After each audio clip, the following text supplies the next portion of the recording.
Breaking news from around your world on this Tuesday, August 14th, 2018. I'm Larry Rice. At least 30 people were killed when a motorway bridge collapsed in torrential rains Tuesday morning over buildings in the northern Italian port city of Genoa. And the Italian Transport Ministry said the death toll would rise. An 80-meter section of the bridge, including one set of the supports that tower above it, crashed down in the rain onto the roof of a factory and other buildings, crushing at least one truck and plunging huge slabs of concrete into the river below. Train service around Genoa has been halted. The number of injuries wasn't immediately clear. Firefighters and canine units have been activated. Restructuring work on the 1.2-kilometer-long bridge, a major artery to the Italian Riviera and to France's southern coast, was carried out in 2016. The highway operator said work to shore up its foundation was being carried out at the time of the collapse, adding that the bridge was constantly monitored. The bridge, built in the 1960s, is also dubbed the Brooklyn Bridge due to its resemblance to the famous New York City landmark. It was about 150 feet tall and 3,877 feet long. French President Emmanuel Macron said his country is ready to send help to Italy. British authorities are investigating what they say appears to be a terrorist attack at London's Parliament building Tuesday when a man rammed the gate with his vehicle. Police said the driver ran his car through a group of pedestrians and crashed into the gate outside British Parliament. The driver of the silver Ford Fiesta collided with several cyclists and pedestrians outside the Palace of Westminster before crashing into the gate. Metropolitan Police said in a statement that several people were injured, but their conditions were not life-threatening. Authorities say the man, in his 20s, driving the vehicle was immediately arrested. Investigators are treating Tuesday's incident as terrorism. It appears to be the second terrorism attack on the building in just under 18 months, but this time Parliament was in summer recess. At least 24 people were killed and another 19 injured when a bus careened into another vehicle at high speed and overturned on a highway near Ecuador's capital Tuesday. Authorities said the Colombian-registered bus was traveling to Quito and hit a smaller vehicle in an area known as Dead Man's Curve at about 3 a.m. local time. Colombian and Venezuelan nationals were among those killed. 2 minors traveling in the smaller vehicle were also killed. A small fleet of ambulances and first responders rushed to the crash site about 2 hours from Quito before dawn. They found the severely wrecked bus overturned and several homes adjacent to the highway damaged and strewn with metal debris.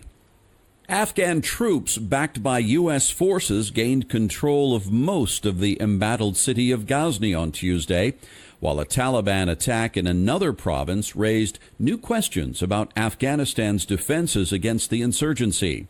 Ghazni is a strategically vital center 2 hours from Kabul on the main highway between the capital and southern Afghanistan. The assault, which shocked the country, raises fresh questions over parliamentary elections scheduled for October 20th, as well as over hopes for peace talks with the Taliban, which had grown following a 3-day truce in June. A senior Taliban official said the attack on a strategic city so close to the capital was intended as a demonstration that the insurgents held the upper hand on the battlefield, which would strengthen their position in talks. Local officials have been warning for months that the Taliban's growing control over surrounding districts had left Ghazni vulnerable to attack, and President Ashraf Ghani faced bitter accusations over the failure to protect the city. The Afghan government has faced accusations of incompetence, negligence, and complacency, as well as anger at its repeated assurances that the Taliban attack had failed, even while hundreds of fighters were roaming at will through the city. The United Nations said between 20 and 30,000 Islamic State militants remain in Syria and Iraq, despite the group's recent losses. The UN report that says while many fighters, planners, and commanders have been killed, some ISIS members continue to be fully engaged militarily. The report indicates that among the fighters is a significant component of the many thousands of active foreign terrorist fighters, and it warns a reduced covert version of ISIS could survive in both countries. In 2014, when Islamic State seized control of large swaths of Syria and Iraq and proclaimed the establishment of a caliphate, as many as 10 million people lived under its rule. However, the group was defeated militarily in Iraq and most of Syria during 2017. The UN report says ISIS still controls small pockets of territory in the eastern Syrian province of Deir al-Zur, where it's been able to extract and sell some oil and to mount attacks, including across the border with Iraq. The report also notes that there's been a fall in the number of terrorist attacks in Europe since late 2017, but warns that this drop could be temporary as the underlying drivers of terrorism are all present and perhaps more acute than ever. The largest wildfire in California history has now turned deadly after authorities said a firefighter died battling the Mendocino Complex fire in central California Monday, becoming the first person to die from that blaze, which has been burning for more than 2 weeks. The firefighter killed was from Utah. 6 firefighters have now died in connection with a number of blazes burning across California. 3 firefighters were killed in the Carr Fire, the state's deadliest fire that also killed 5 other people. The other 2 firefighters died battling a blaze near Yosemite National Park.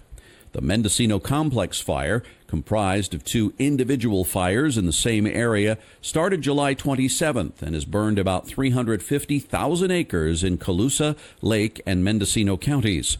At nearly 550 square miles, the fire has covered an area larger than the city of Los Angeles. Nearly 150 homes and many other structures were destroyed. Special counsel Robert Mueller's prosecutors on Monday rested their case against Paul Manafort, President Donald Trump's former campaign chairman. Manafort has been charged with tax evasion, money laundering, and bank fraud over his alleged failure to report millions of dollars of income from his work as a political consultant in Ukraine before he joined the Trump campaign. The prosecution's witnesses have included accountants, bank executives, and former Manafort business partner Rick Gates, who agreed to work with the government and plead guilty to reduced charges in February. Gates testified that Manafort had offshore accounts to hide money. He also admitted to having embezzled hundreds of thousands of dollars from Manafort. The defense is expected to start calling its witnesses Tuesday. The spectacular theft of a 76-seat aircraft from SeaTac Airport by a ground crew worker is prompting an industry-wide review of how to thwart such insider security threats, though it remains unclear what steps airlines might take. Investigators are continuing to piece together how Horizon Air employee Richard Russell stole an empty Bombardier Q400 turboprop on Friday evening and then took off on a roughly 75-minute flight, executing steep banks and even a barrel roll while being tailed by fighter jets. He finally crashed into a forested island south of Seattle. Russell was killed.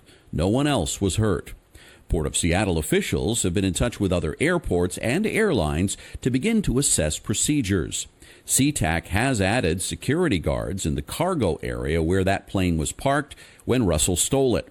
Some aviation experts believe a solution may involve installing a simple keypad to start the aircraft engines. Currently, commercial aircraft have virtually no system like an ignition key in place to prevent unauthorized use.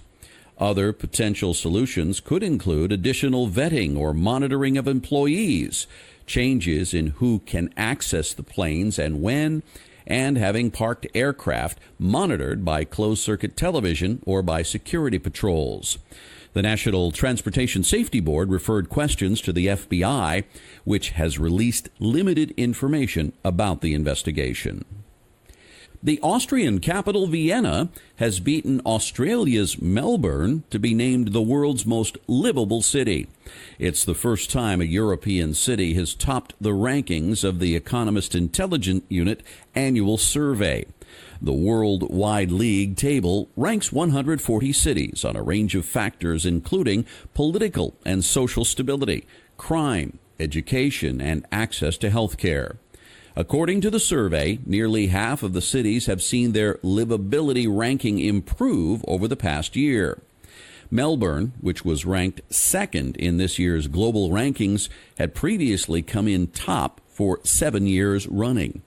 Others making the list of 10 most livable cities in 2018 include number 3, Osaka, Japan, 4, Calgary, Canada, at 5, Sydney, Australia, number 6, Vancouver, Canada, number 7, Tokyo, Japan, number 8, Toronto, Canada, number 9, Copenhagen, Denmark, and number 10, Adelaide, Australia. At the other end of the scale, war-torn Damascus in Syria was ranked as the least livable city, closely followed by Dhaka in Bangladesh and Lagos in Nigeria.